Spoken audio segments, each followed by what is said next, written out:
6 दिसंबर का दिन एक ऐसा दिन है जो हमारे देश के संविधान के ऊपर एक बहुत बड़ा धब्बा है। जिस दिन बाबरी मस्जिद को शहीद किया गया, और अगर आप देखें कि कहीं ना कहीं ये दिन वो दिन है जिसने हमारे सोशल फैब्रिक को एक बहुत बड़ी गहरी चोट पहुंचाई थी। मैंने अभी एक ट्वीट देखा मिलिंद नार्वेकर जी का, जो मेंबर हैं लेजिस्लेटिव असेंबली के, लेजिस्लेटिव काउंसिल के, और उद्धव बाला साहब ठाकरे शिवसेना के एक बहुत ही अहम ओहदेदारान हैं, बहुत अहम पोस्ट पर हैं।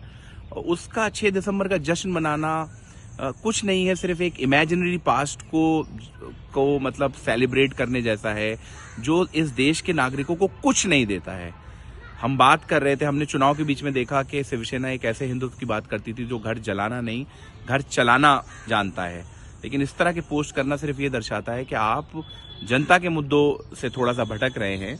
चुनाव में हार जीत हो जाती है, और मैं बताना चाहता हूं मिलिंद नार्वेकर जी से, आप देखिए कि आप कौन कौन सी सीटें जीते हैं। आप बाइकल्ला जीते हैं, आप वर्सोवा जीते हैं, आप एनालिसिस कीजिए, आप बैंड्रा ईस्ट जीते हैं। आप किसके दम पे, किसके बदौलत वो सारी सीटें जीते हैं। लेकिन मैं ये बदौलत इसलिए नहीं बोलना चाहता कि अलायंस में कुछ जगह किसी को फायदा होता है, कुछ जगह इसको।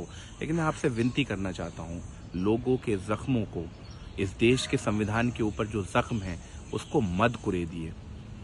अगर लोग ये चाहते हैं कि उस दिन को एक काले दिन के रूप में मनाया जाए, तो उसको जश्न के तौर पर आप मत देखिए। क्योंकि अगर इसी तरह से चलता रहा तो मुंबई के नागरिकों को, महाराष्ट्र के नागरिकों को और देश के नागरिकों को कॉन्क्रीट कुछ नहीं मिलेगा। उनकी रोजमर्रा की जिंदगी की जो समस्याएं हैं उनका समाधान नहीं निकलेगा। उनको आप सिर्फ एक इमेजिनरी पास्ट में लेना चाहते हैं। मेरी हाथ जोड़ के विनती है, हम इस देश को संविधान से चलाएं।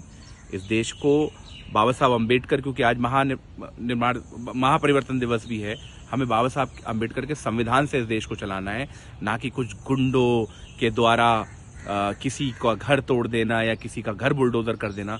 ये जो है हमारे देश की प्रणाली नहीं है, ये हमारे देश की नियति नहीं है, ये हमारे देश का कल्चर नहीं है। बहुत बहुत धन्यवाद।